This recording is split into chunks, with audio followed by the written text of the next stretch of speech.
We're looking further into the juridical portions of Torah. Now remember, in theory, Western jurisprudence and criminal justice system is ostensibly based on the biblical system. This is not to say we're under the law of Moses, but it is to say that the law of Moses, the Torah, does give us the principles and guidelines for the divine perspective of justice. And for any kind of a just criminal justice system to work, a fair one, it needs to be predicated on these principles. Well, in some ways it may be, in some ways it is, but in other ways it is not. Look with me, please, to Exodus chapter 22, verse 1. If a man steals an ox or a sheep and slaughters it or sells it, he shall pay 5 oxen for the ox and 4 sheep for the sheep. If the thief is caught while breaking in and is struck so that he dies, there'll be no blood guiltiness on his account. But if the sun has risen on him, he will be blood guiltiness on his account. He shall surely make restitution.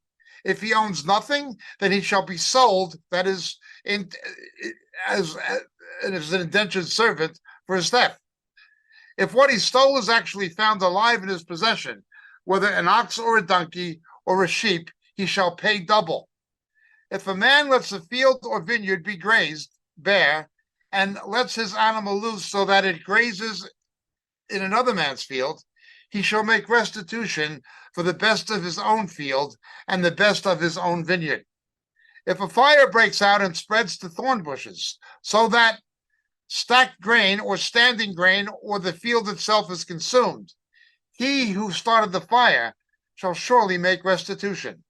If a man gives his neighbor money or goods to keep for him, and it's stolen from the man's house, if the thief is caught, he shall pay double. If the thief is not caught, then the owner of the house shall appear before the judges to determine whether he had his hands on his neighbor's property.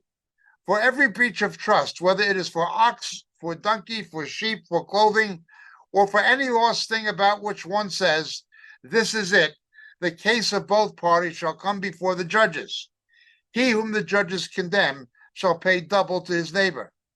If a man gives his neighbor a donkey, an ox, a sheep, or any animal to keep for him, and if it dies or is hurt or is driven away while no one is looking, an oath before the Lord shall be made by the two of them, that he has not laid hands on his neighbor's property, and his owner shall accept it, and he shall make restitution. But if it is actually stolen from him, he shall make restitution to its owner. If it is all torn to pieces, let him bring it as evidence. He shall not make restitution for what has been torn to pieces. If a man borrows anything from his neighbor, and it's injured or dies while its owner is not with it, he shall make full restitution. If its owner is with it, he shall not make restitution. If it is hired, it came for its hire. Let's begin with these first 15 verses and see how far we get today. God's concept, God's principles, God's perspective, God's parameters of criminal justice. Notice the conspicuous absence of imprisonment. There was no imprisonment in Israel's justice system. There were capital crimes, and there were crimes requiring restitution. There were crimes that could result in flogging, but there were no prisons as such. As you know from our previous Bible studies, the closest thing to imprisonment was for unintentional crime, particularly manslaughter, in the city of refuge, where the person who committed the act of manslaughter, unintentional killing, homicide, would have to stay until the high priest died, prefiguring Jesus as the high priest. They would be confined to a city of refuge. But there was no prisons as such. God's system of justice explained in these verses. There's more that we'll be looking at, but God's perspective of justice is devoid of imprisonment. I think God must have known something we didn't. Prisons make people worse. They don't tend to make people better. The recidivism rate is extremely, extremely high. There are better ways of deterrence. If a man steals an ox or sheep and slaughters it or sells it, he shall pay 5 oxen for the ox, 4 for the sheep. God looks at justice in terms of penal attribution as damages and restitution to the victim. God's perspective of justice is based on restitution to the victim. That comes first in the divine perspective of justice. It's not about getting convictions. It's not about how many you can lock up. It is about the rights of the person whose rights were violated. It is about compensation to the victim. That is God's focus. If we replaced a prison system with forced expropriation of resources, and if the person didn't have the resource, forced labor, that is restitution houses. We will pay you $14 for every one of these things you make. You will be taxed like anybody else, but you must pay $30,000 in damages to the person who you robbed or whose property you injured in the perpetration of a crime. But that was only $10,000 worth of damages. Yeah, but you're paying them back 40.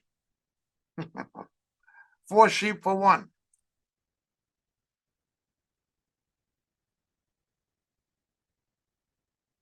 And that's not rewarding a victim. But it does serve as a far better deterrent. Well, how many can I make at 14? 14 apiece. How many hours a day you want to work?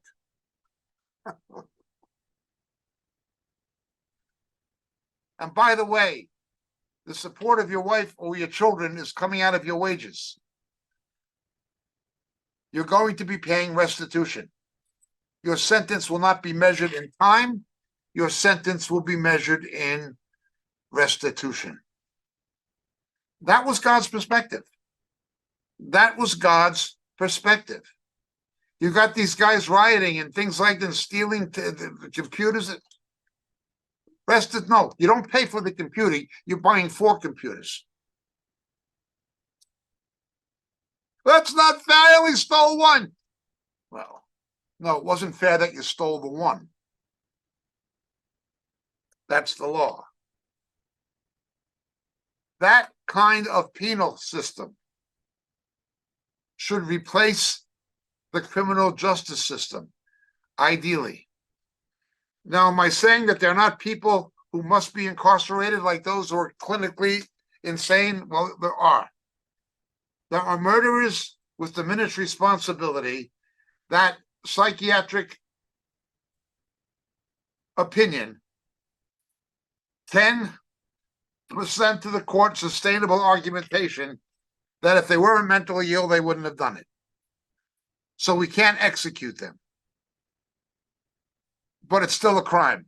Somebody who's criminally insane is still a criminal. There may be cases. Now, in biblical times, this was exile from the community. Exile from the community. These people would be put out into the desert. They'd have to go survive for themselves in exile. That is not a viable option in the modern world. I'm not saying we take these exact laws and we apply them today, but I'm saying that we should take the principles. We should take the principles upon which the divine criminal justice system is predicated and make our laws based on them.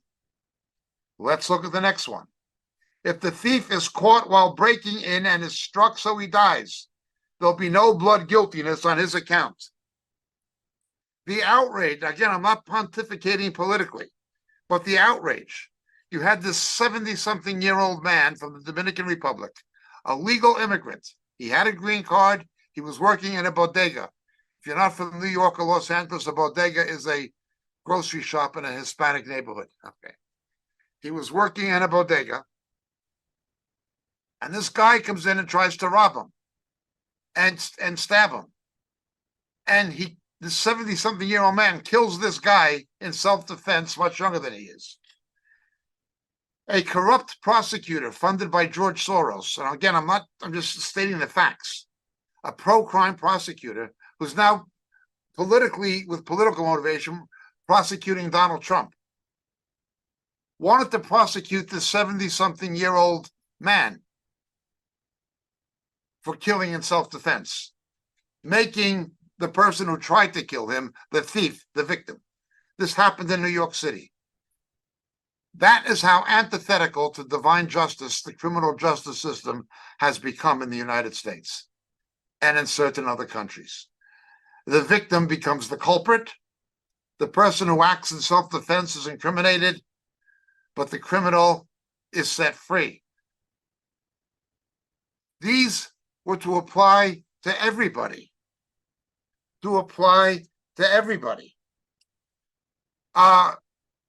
Justice was supposed to be blind. Justice isn't. There were cases, and again, I'm not saying justice was not served. I'm just stating certain facts.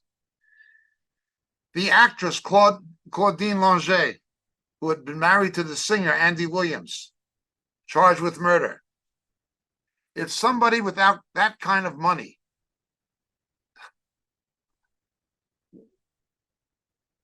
was put on trial for the same crime, it's very unlikely they would have walked. It is very unlikely if somebody did not have the money of O.J. Simpson, he would have walked based on the evidence from the police. I've had Christian lawyers tell me, justice, how much justice do you want to buy? If there's a problem with capital punishment, it's the fact that it's those without the capital who get the punishment. If you see a wealthy person going down for a crime, there's some political motivation to it. I don't like Harvey Weinstein. He's a left-wing funder of left-wing causes. I couldn't stand the guy. I have no sympathy for the guy. But had there not been a political motivation, he wouldn't have gone down the way he's gone down. Now, there are more exaggerated cases of this. I've been to Saudi Arabia. You see this in Saudi Arabia. There's two standards of justice. There's one for the members of the House of Saud. If a member of the House of Saud is decapitated, which happened to a princess once and somebody else, there was a political reason for it. Okay. You've got this foreign labor, people from the Philippines and from poor Muslim countries like Pakistan. Under Sharia, the application of Islamic law is brutal to the poor. Brutal. You see this in the Emirates. You see it throughout the Muslim world, but Saudi Arabia may be the most extreme example of which I'm personally familiar, or that I've been to. Though I've read reliable accounts of it transpiring elsewhere in the Muslim world. Islam is even more unjust. But it's the same thing. Human nature is human nature. When you see a person of position, power, political connection going down, there's usually some political reason for it. Otherwise, they're going to somehow get off the hook. Not necessarily be exonerated, but a death sentence will be terminated. They'll get a presidential pardon, which are given out by politicians. There'll be something. They'll have the top lawyers and they'll negotiate and they'll plead to lesser charges and so forth and so forth and so forth. You see this. People who are guilty will use anything for a defense. Now, if somebody has been victimized themselves repeatedly and abused, you have somebody, a young girl who was repeatedly raped by her father or her mother. This happens in Muslim countries. And she kills him in self-defense. In Saudi Arabia, she's going to be decapitated. They'll chop her head off, most likely. Most likely. Okay.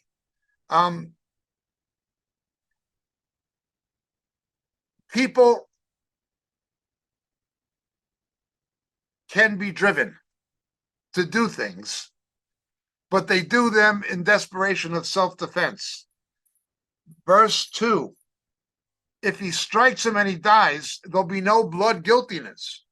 If you kill in self-defense, in the last 3 days, 2 left-wing activists reaped the fruit of their own arrogant stupidity.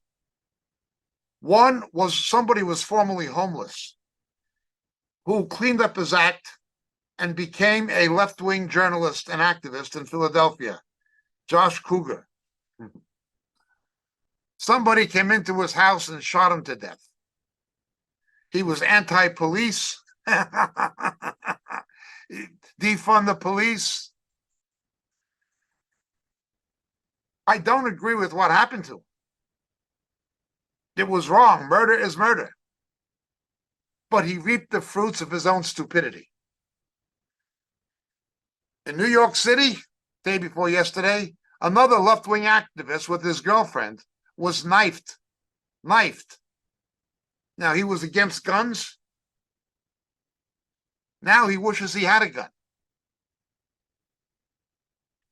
Taking away the right of honest citizens to defend themselves. Does anybody in their right mind really think if you outlaw guns that criminals are going to give up their guns? I spent a lot of time in Northern Ireland during what they call the Troubles. A lot. I remember being there, people getting shot every day, tit for tat, back and forth, plus bombings.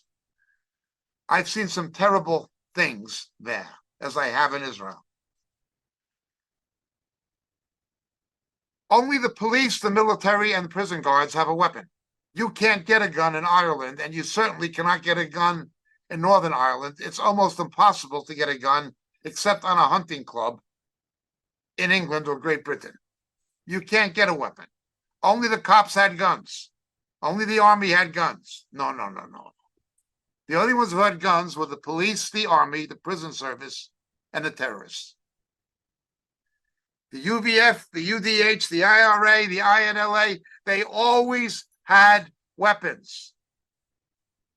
Somehow, this stupid idea of taking the rights of an honest citizen away to defend their family, their home, and themselves is going to stop crime. Again, I don't want to sound like I'm pontificating politically. I'm only readdressing what historically developed.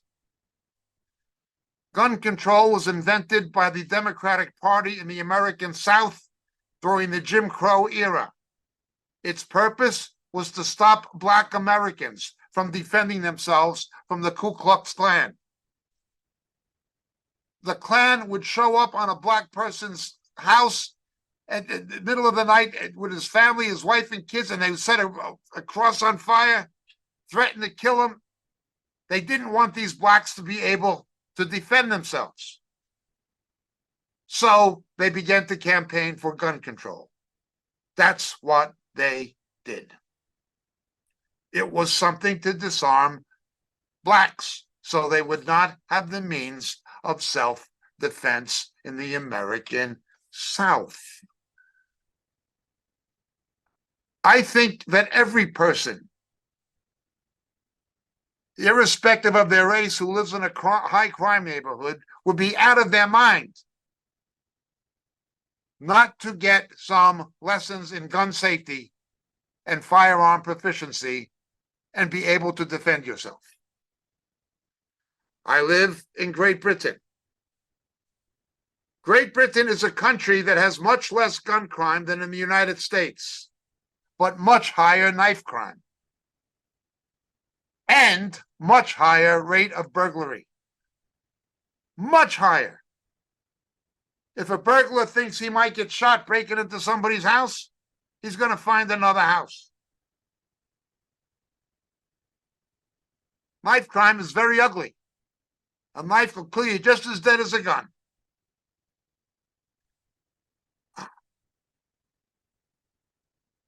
The scripture affirms the right of people to kill in self-defense. Thou shalt not murder. It does not say thou shalt not kill. Thou shalt not murder. He who lives by the sword dies by the sword. It's the criminal who lives by the sword, not the honest citizen defending himself and his family.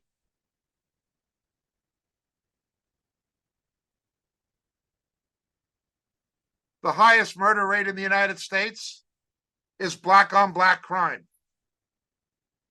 Why should honest black people who work for a living not have the right to defend themselves from drug gangs? And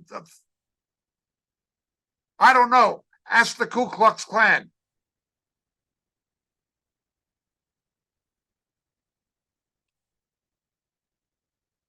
And the way they lie and package this stuff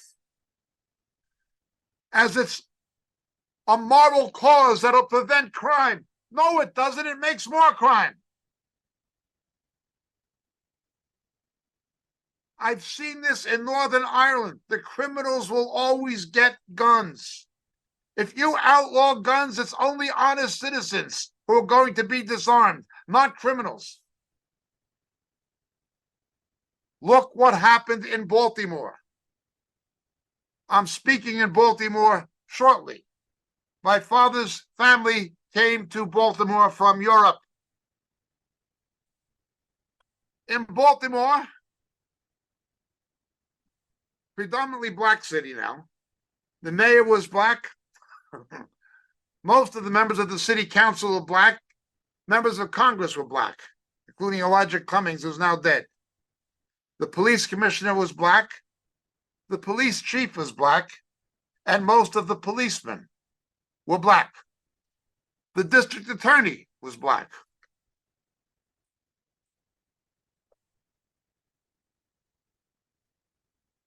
The mayor and the prosecutor told the police to stand down during the riots. There were dozens of murders. Everybody murdered was black. Yet they tried to racialize it. Who are you protesting?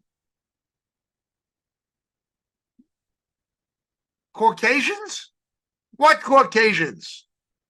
The DA is black. The police chief is black. Most of the cops are black. The mayor is black. They're killing your own people. They're even killing children. And this went on day after day after day. Then Mosby, the DA, was caught in corruption. She's been indicted and she's under criminal prosecution for corruption, bribery, whatever it is. God does not take any of that into account. The only thing God cares about is justice for the victim, the right of self-defense.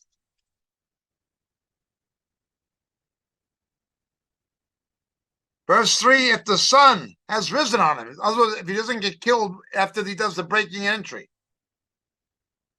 there'll be blood guiltiness on his account. He'll make restitution. If he owns nothing, he'll be sold for his theft. He will be sold into bondservantship. Until the year of Jubilee, you will work for this person and produce for him. Now, today, that doesn't mean you use him as a gardener. We can put him in a restitution house or whatever it is, but you will compensate the victim. When you rob somebody or hurt somebody, that has to be known you're going to be putting money in their pocket. And that money will be coming out of yours. That is the divine perspective of justice. Prisons were largely invented in the Dark Ages, and they were used as debtor prisons. Debtor prisons were not places that were houses of restitution. It was, you owe him this much money, and we're going to lock you up till you can pay it. Well, how am I going to pay it if I'm in jail? That's your problem. Is that justice? It's not even common sense. Now, I'm not saying that there may not be circumstances where some kind of incarceration is necessary.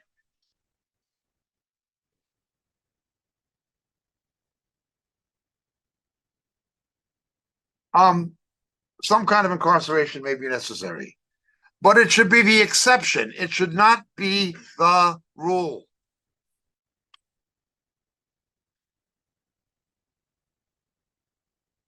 If what he stole is found alive, whether an ox or a donkey, he's not going to restore it. He's got to pay double its value. Notice, it's not 5 years. It's not 10 years. It's you're given 2, 3, 4, 5 times the value of what you stole. That sounds like a pretty good deterrent to me. Who wants to be working for somebody else?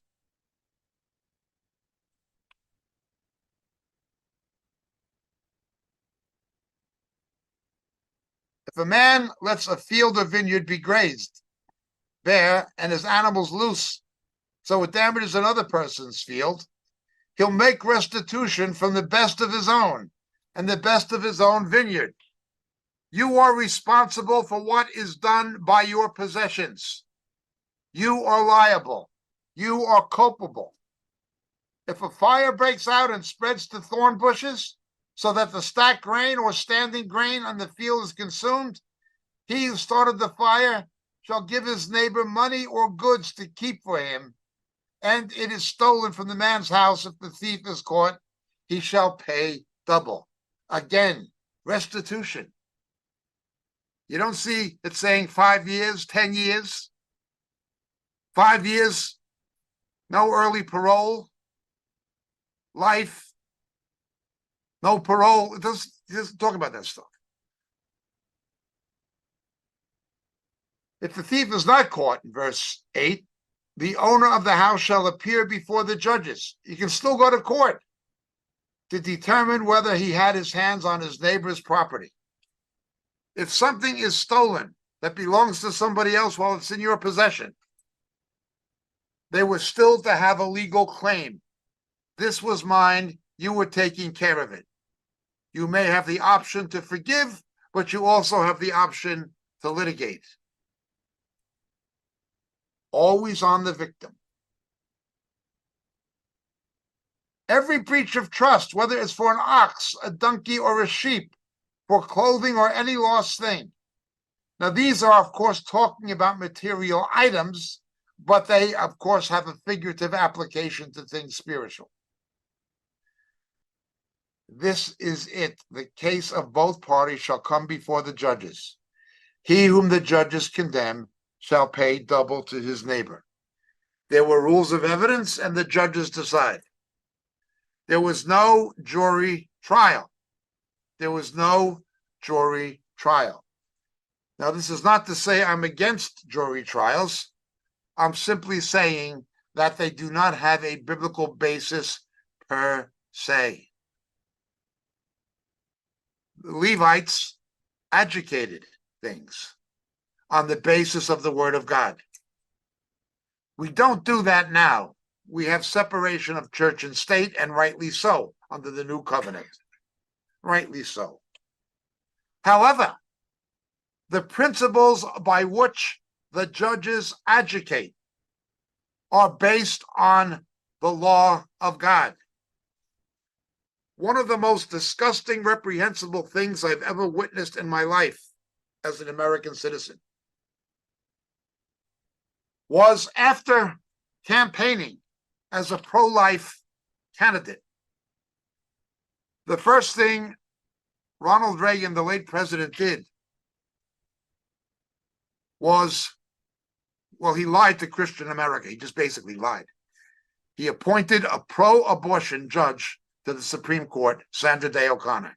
After campaigning, he was pro-life. He just out and out lied. And naive Christians believed him. Not that I support his opponent politically. I'm just saying Reagan lied. He appointed Sandra Day O'Connor, this pro-abortion judge. Some of the worst judges in American history. In fact, most of the worst ones have been Republicans appointed by Republicans. And believe me, I'm no Democrat. There are people who naively think that if you vote Republican as well, Ronald Reagan appointed a pro-abortion judge when he said he wouldn't. Now, one of the few politicians that I'm not campaigning for, I don't even plan to vote for him, as you know, is Donald Trump. But he did keep his word on appointing the kind of judges he said.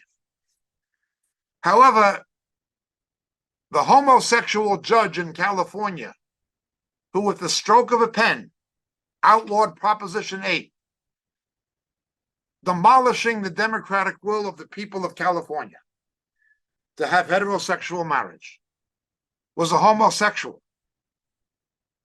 In his decision, and you should read that decision, it's shocking. He blames Christianity for homophobia as a homosexual himself. He did not recuse himself. This is a legal court decision condemning Christianity for homophobia. And despite the fact that most of the people in California wanted heterosexual marriage, he outlawed it and got away with it. Who appointed that devil, that homosexual, to the bench? George Bush.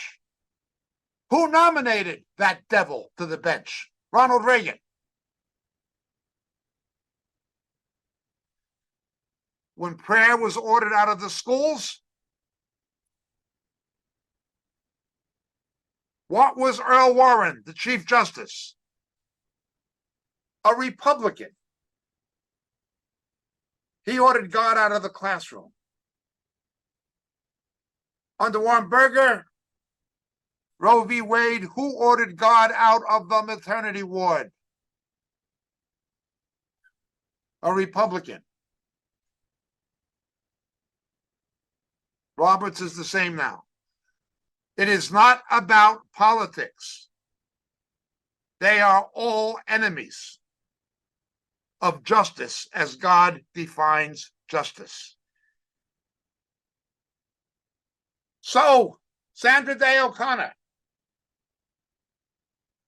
wrote the Supreme Court's decision outlawing the Ten Commandments from being in a judicial building in the state of Alabama. There was a monument of the Decalogue in front of the judicial building in the state of Alabama's capital, Montgomery. The Supreme Court said, no, you can't have that there. Remove the Ten Commandments. We don't want man's laws to be influenced by anybody's religious opinion, as in Judeo-Christian. So this pro-abortion judge appointed by Reagan writes the decision and orders the Ten Commandments taken out of the judicial building in Alabama. A wicked, wicked woman appointed by a hypocritical liar of a politician. I'm only stating what happened. Once you remove man's laws from God's laws, once the judicial principles, once the divine perspective of justice is forcibly divorced from the judiciary in any democracy, justice will go into terminal decline.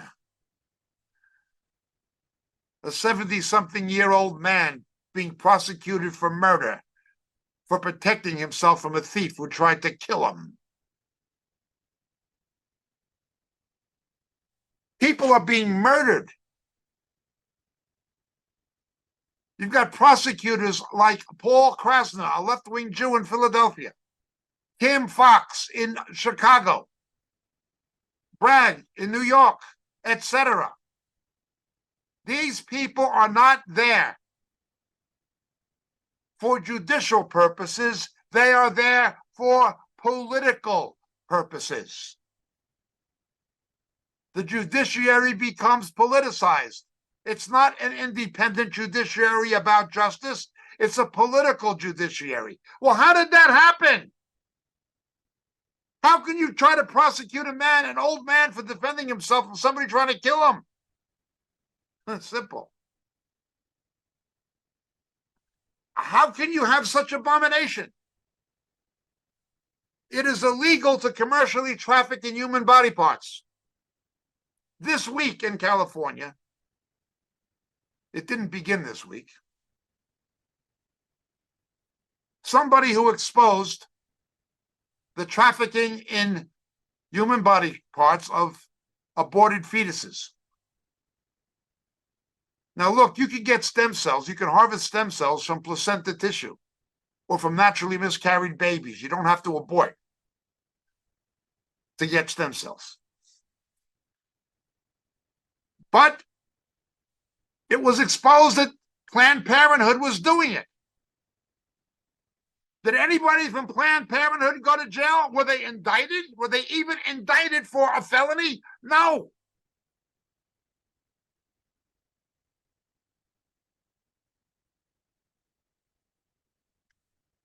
Harris, the Vice President of the United States, was appointed District Attorney of California. She climbed the political ladder by committing adultery with another woman's husband, the Speaker of the Assembly in the state of California in Sacramento, Willie Brown. And he backs her, and she winds up Attorney General before she becomes Senator and then Vice President. She prosecutes the person for exposing it, for exposing the felony, not for the felony. Now remember, approximately 7 out of 10 of those babies being aborted for no medical consideration are Black. 7 out of 10 of those babies are Black babies. Yet the people standing up and saying this is wrong, this is murder, are being called white racists. Well, this past week, nothing happened with Planned Parenthood and will not likely happen. But the person was found guilty in the court, liable in a civil action, not just a criminal action, in a civil action, and ordered by the court to pay $18 million in damages. You committed a felony. You were trafficking in human body parts. The person who exposed it is criminally prosecuted, indicted and criminally prosecuted, and now they have to pay $18 million to the perpetrator of a crime. Now notice God says it's the victim who gets compensated. In California, the perpetrator of the crime gets compensated. How can anybody in their right mind imagine this to be justice? How did this happen? Easy. Take the 10 Commandments out of the court. How did it happen? Ask Reagan's judge, Sandra Day O'Connor. That's how it happened. When man's laws no longer derive from God's laws, man's laws become evil.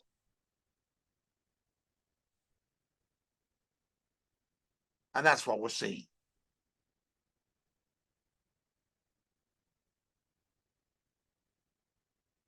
And so we see liability. We see criminal liability and we see civil liability. Verse 12. He shall make restitution to the owner. It was stiff sentencing. but not incarceration. The sentences were non-custodial. It was not about locking somebody up. It was about compensating the victim. I know people, a lot of friends of mine were saved in jail or in prison. I have close friends who were saved in prison. They'll all tell you, God may use prison in somebody's life to break them and make them turn to God. A lot of people are saved in prisons. That is true. But that's about the only good thing I can say about them. That's a big thing, but it does nothing. Nothing. You lock somebody up with criminals, what happens? They become more criminally minded. There are people who went into prison as petty thieves, who were locked up with professional thieves, and then they came out professional thieves. Just look at the rates of recidivism. And then when you don't prosecute them, and they will make gender a defense, they will make race a defense, they will make... It is a fact that most pedophiles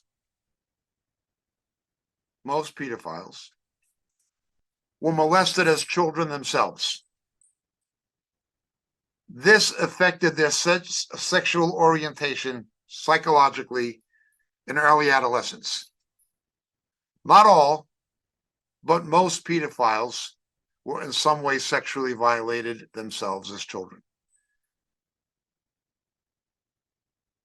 Is that a defense for them as an adult molesting another child? Common sense would dictate they know how evil it is and what it did to them. So they do it to somebody else? That testifies to the depravity, of course, of the human condition and fallen man. No, having been a victim does not justify you being a perpetrator.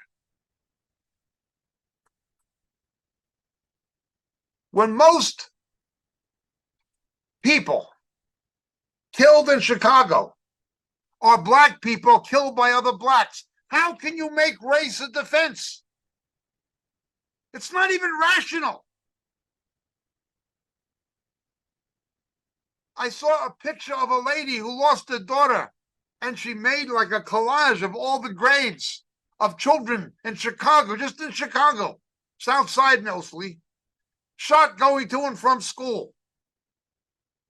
A couple of dozens, 3-4 dozen kids shot dead going to school. What, you can't send your little kid to school?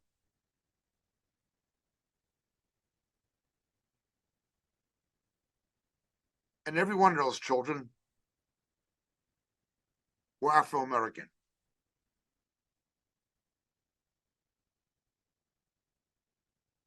Unbelievable. But they'll make a race defense. They'll make the fact that they were victimized a defense. They will make they were economically underprivileged a defense. Oh, I remember West Side Story when I was a kid. It was all satirized. West Side Story is like Leonard Bernstein took the story of Romeo and Juliet and he retold it about street gangs on the west side of Manhattan between Puerto Rican and Italian American gangs. And, you know, Officer Krupke, you did it again. This boy doesn't need a job. He needs a year in the pen. Nobody wants a fellow with a social disease. You know, we used to watch that to laugh at it when I was a kid. Of course, we knew people like that, but it was satirizing, you know, what was going on in New York at the time. We knew about that stuff. And it was since the 1950s and 60s, people have been talking about this. My grandmother was from Liverpool, England, Merseyside. And she came to New York, as did many people, because life was so difficult financially and economically for families. And they came to New York to try to get a piece of the pie. People were poor. The British welfare state didn't exist then in the state it does now, which is another problem. Be that as it may, I remember England was shocked when two kids, 10, 11 years old, took a 2-year-old baby, abducted him from his mother in a supermarket, dragged him down to a railway line, and brutally murdered him. Brutally. The little boy's name was Jamie Bulger.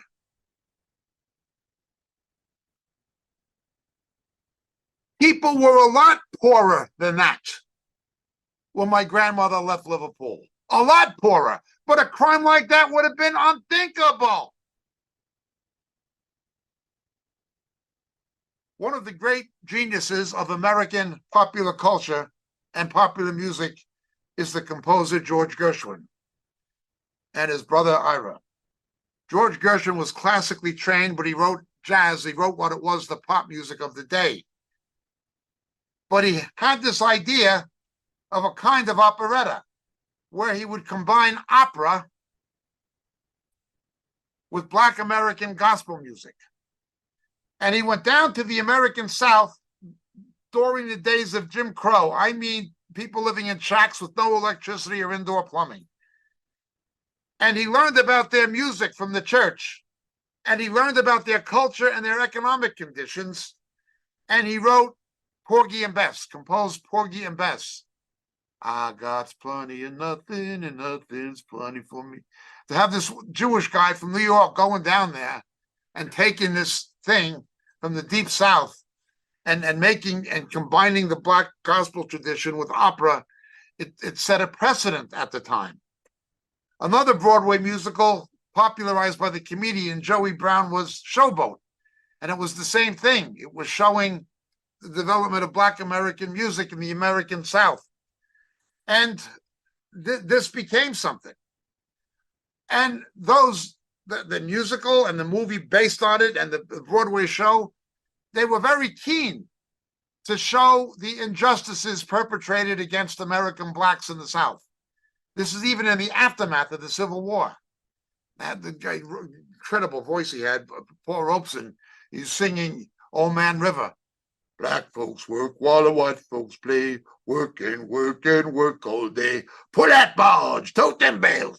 You get a little drunk and your land's injured. The music really tried to portray the experience of the people suffering this injustice. It was unspeakable racism and injustice. They still had slavery by a different name. Even though slavery was abolished, it was perpetuated with chain gangs and things like arresting people for stupid stuff and all this. It was the same thing, practically. Blacks began leaving the South and coming to Chicago and New York just to get away from it. In Detroit, yeah, things like that. Okay, it was ugly, an ugly, ugly time. After the Second World War, Black veterans who got shot on the beach at Omaha Beach on D-Day, they were hung, strung up and hung by the Klan. They were lynched by the Klan in the late 1940s. Stuff that's unbelievable by today's standards. Yet, very few Black children were born out of wedlock. The one thing they had was their faith that gave them a hope and a moral standard that propelled them towards education and upward mobility. Something they had. You didn't see this kind of crime. You didn't see this kind of immorality in the Black. These were people. Just listen to the hymns of Mahalia Jackson. These were people of Christian faith. You didn't do this stuff. It would have been a shame and a disgrace.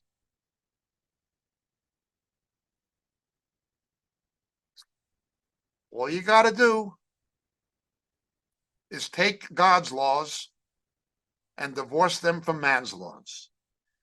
And you're going to have social, legal, and moral chaos. That's what you're going to have. And that's what we have.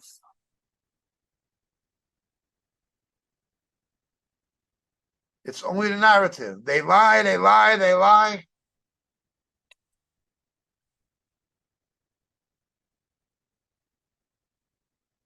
No. All you got to do is take the 10 Commandments and throw them out the window. Thou shalt not commit adultery. Throw that out the window. Thou shalt not murder. What's human life? You can shoot a kid on the way to school. Throw it out the window. Thou shalt not steal. Oh, we're justified in stealing. Look what happens. I've been reading articles about food deserts in minority communities because of the crime. Can you imagine an old lady or an older lady, retired lady, having to get on a bus and sometimes 2 buses to go to a supermarket because there's no supermarket where she lives because the supermarket was losing money because of the theft? And the prosecutors wouldn't prosecute the shop. Who gets hurt by this? Oh my God. This is terrible. It's terrible. How does it happen? Easy. Throw the 10 Commandments out the window. That's all you got to do. All you have to do is what has been done in Great Britain, what has been done in the United States, what's been done in Canada, what's done in Australia. That's all you have to do is divorce God's law from man's laws. Throw it out the window. Now, again, I do not believe in a church state. I believe in an institutional separation of the two. But I do believe, as anybody with a 5th grade education can read for themselves, they are endowed by their creator. The Declaration of Independence and the Constitution are theistic documents. The principles of democracy and of democratic justice are predicated on a belief in the divine standard. That's gone. That's gone. Democrat, Republican, they're both guilty. White, black, they're both guilty. The society is guilty. All of these Protestant democracies are guilty. There'll be no justice. How much justice you want to buy? There'll be moral disintegration. There'll be systemic breakdown of the judicial system. It can only fail. Throw God's law out the window, and man's laws will not matter. We'll leave it there until next week. Thank you so much for listening. I'd be happy to take any questions relevant to today's teaching. Please try to make them not too political. I was not trying to politically editorialize. I was just stating certain facts, factual realities. Hello, and thank you for watching Moriel TV. There are so many things that are happening at Moriel Ministries worldwide, from the Philippines to Japan to India to Africa and back to Europe and the United States. So many of our brothers and sisters are spreading the good news of Jesus Christ to this lost world. We are so thankful for your prayers. God has been faithful and has blessed us in so many ways.